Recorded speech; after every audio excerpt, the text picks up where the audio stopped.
আজকে করবে আলু দিয়ে লাল লাল চিকেনের ঝোল। প্রথমে আমি আলুটাকে কেটে নিয়েছি ছোট ছোট করে, ভালো করে ভেজে নিলাম। এবার আলুগুলো তুলে নিচ্ছি। আমি এই তেলে দিচ্ছি দুটো তেজপাতা, দুটো শুকনো লঙ্কা, 1 চামচ 5 ফোড়ন।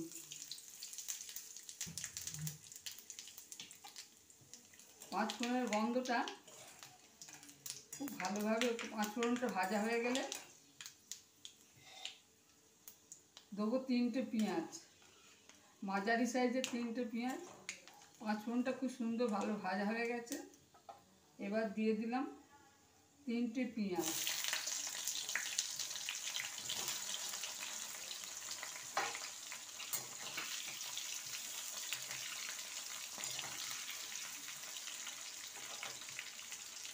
আপনারা সবসময় গরম মশলা ফোড়ন দেন, ছোটো এলাচ, দারচিনি, লবঙ্গ। আমিও প্রতিবারই দিই, কিন্তু আজকে আমি করলাম 5 ফোড়ন দিয়ে ফোড়ন দিলাম। 5 ফোড়ন, শুকনো লঙ্কা, তেজপাতা দিয়ে ফোড়ন দিয়ে করব মাংসটা। ঝাল ঝাল লাল মাংস। চিকেনটাকে আমি নুন আর লঙ্কা গুঁড়ো, সর্ষের তেল মাখিয়ে রেখে দিয়েছি। এবার এই পেঁয়াজে দিয়ে দিলাম 1 চামচ আদা রসুন বাটা।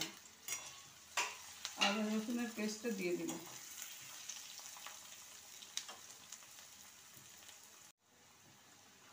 এবার এতে মাংসটা তুলে দেব।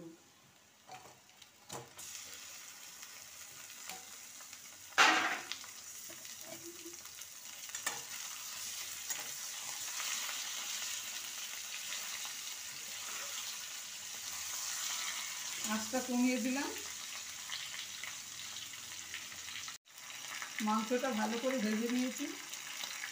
এবার বড় চামচে 2 চামচ লঙ্কা, 1 চামচ হলুদ জলে দিয়ে ভিজিয়ে রেখেছিলাম, ওইটা দিয়ে দিলাম।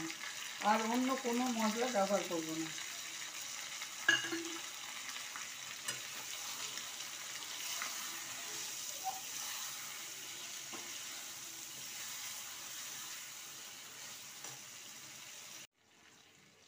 আমি নুন মাংসে মাখিয়ে রেখেছিলাম, সেই জন্য অল্প নুন দিলাম। আর আলুটা দিয়ে দিলাম, ভাজা আলুটা। মাংসটা খুব ভালোভাবে ভাজা হয়ে গেছে। আলুর সাথে ভালো করে আমি মিক্স করে নিচ্ছি।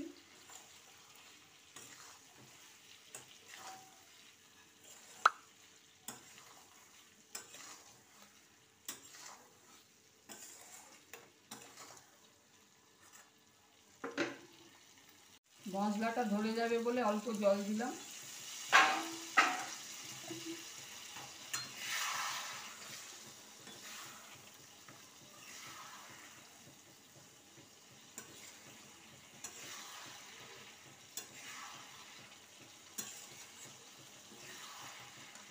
আঁচটা কম করে দিলাম,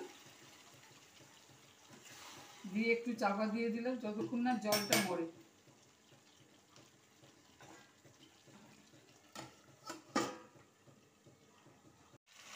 মাংসে তেল ছেড়ে দিয়েছে। এবার এতে আমি জল দেবো।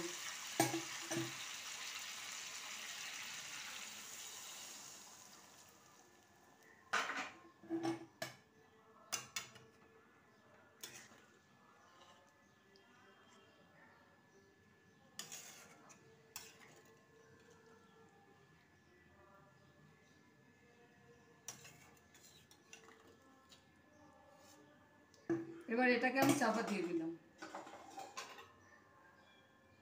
মাংসটা ফুটছে।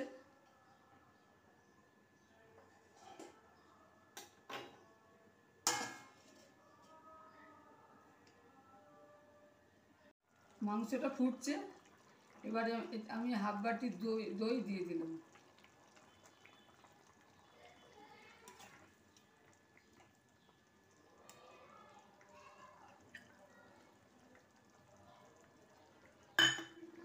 আঁচটা কম করে দিলাম।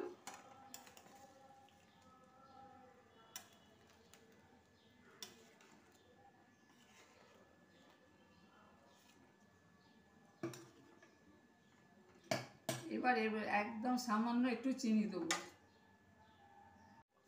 এবার সামান্য অল্প একটু চিনি দিলাম।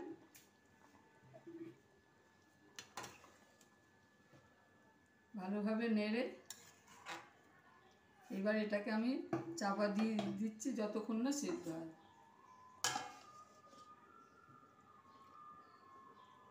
এবার এতে একটু কেসুরি মেথি দিলাম।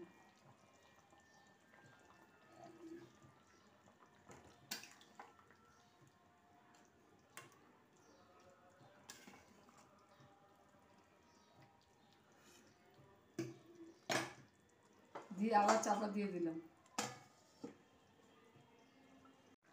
আমার 5 ফোড়ন দিয়ে ঝাল ঝাল আলু চিকেন রেডি। 5 ফোড়ন দিয়ে ঝাল ঝাল আলু চিকেনের ঝোল আমার রেডি। ফোড়ন দিয়ে আলু চিকেনের লাল ঝোল রেডি। যদি এই রেসিপি ভালো লাগে শেয়ার করবেন, সাবস্ক্রাইব করবেন আর কমেন্ট করে জানাবেন।